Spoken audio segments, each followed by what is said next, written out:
En 1904, el matemático francés Henri Poincaré postuló un teorema fundamental para las matemáticas y especialmente para la geometría diferencial, el campo de las matemáticas que se encarga de analizar la geometría utilizando las herramientas del análisis matemático.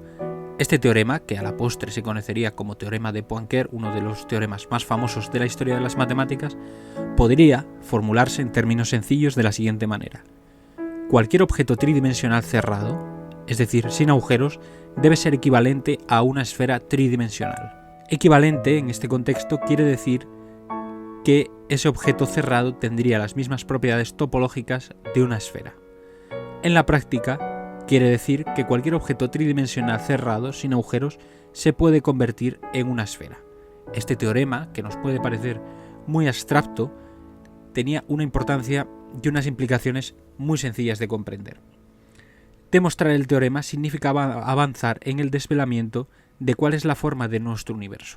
Bien, esta implicación parece muy sencilla, pero el teorema desde luego no era nada sencillo de resolver, puesto que durante 100 años los científicos y los matemáticos se pelearon por desvelar o resolver este problema, a la vez que llegaban a la conclusión de que nuestro universo, el universo físico en el que vivimos, tenía que tener por necesidad una de estas tres formas. La primera forma que puede adoptar nuestro universo es el de una esfera en constante expansión. La segunda forma es el de un disco plano en constante expansión. Y la tercera forma, que es la que más se relaciona con la geometría diferencial y con la geometría de Riemann, es la forma del paraboloide hiperbólico. Para que nos entendamos, nuestro universo podría tener una forma de silla de montar. Como he dicho, durante 100 años los científicos se pelearon por resolver este problema, hasta el punto que fue considerado uno de los problemas del milenio. Una serie de problemas que la comunidad matemática internacional postuló como los más importantes a resolver a principios del siglo XXI. Este problema, el teorema de Poincaré, figuraba en primer lugar porque se consideraba absolutamente irresoluble, hasta que apareció un matemático ruso ya bastante conocido dentro del ámbito de la matemática más avanzada, que se llamaba Grigori Perelman, o, como firmaba sus artículos, Grisha Perelman. Entre 2002 y 2003, Perelman publicó 3 artículos donde resolvió el teorema de Poincaré. Los publicó en Internet en un archivo en línea de artículos científicos. Este detalle es muy importante porque cuadra muy bien con la personalidad de este científico de la que hablaremos después. Estos 3 artículos son de libre acceso, es decir, se publicaron sin el patrocinio o el apoyo editorial de ninguna institución o revista científica y cualquiera puede acceder a ellos. Yo, de hecho, los he leído y dentro de mis modestas capacidades he podido llegar a una serie de conclusiones muy básicas. En el primero de estos artículos, Perelman se apoya en los trabajos de un matemático llamado Hamilton para resolver o intentar demostrar cómo emplear el flujo de Ricci para resolver el teorema de Poincaré. El segundo artículo está dedicado a las variaciones tridimensionales del flujo de Ricci. Y el tercer artículo está dedicado a la extinción finita del flujo de Ricci, con lo que, por lo que yo he podido entender, no soy ningún experto en matemáticas avanzadas, pero por lo que yo he podido entender y leer en artículos que comentan estas demostraciones de Perelman, con esta extinción finita se consiguió demostrar por fin el teorema de Poincaré, es decir, que cualquier objeto tridimensional cerrado, sin agujeros, puede convertirse en una esfera. Esto no mostró cuál es la forma definitiva de nuestro universo, pero como he dicho antes, sí ha permitido un avance considerable en las matemáticas que permiten a los científicos y a los matemáticos seguir en su camino en el entendimiento de cuál es la forma de nuestro universo. Los descubrimientos de Perelman, los artículos, las teorías de Perelman fueron un gran terremoto en la comunidad matemática internacional. Le propusieron a Perelman para un montón de premios, entre ellos para la medalla Fields, que es considerada el Nobel de las matemáticas, y Perelman los rechazó todos.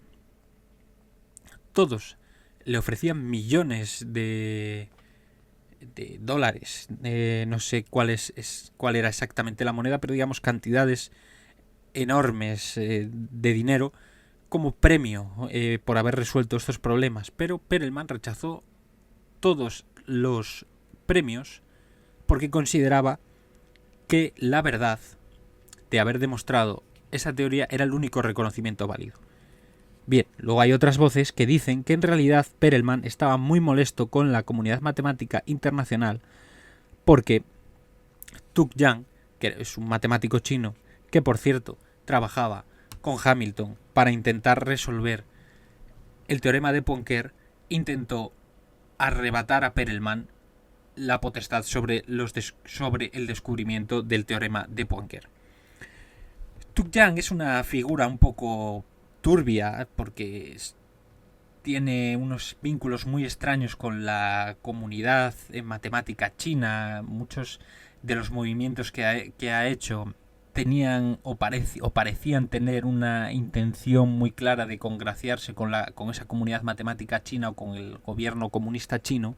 Y de hecho demandó al periódico New Yorker cuando Sylvia Nasar publicó un artículo denunciando este extraño comportamiento de Tuk-Yang dentro de la comunidad matemática internacional y denunciando también que intentó robarle los descubrimientos a Perelman. Sylvia Nasar, por cierto, es una periodista especializada en temas científicos bastante conocida por haber ganado el Pulitzer después de haber escrito Una mente maravillosa, la biografía de John Nash, en la que se basaría la película de Ron Howard, que por cierto no tiene nada que ver con la realidad.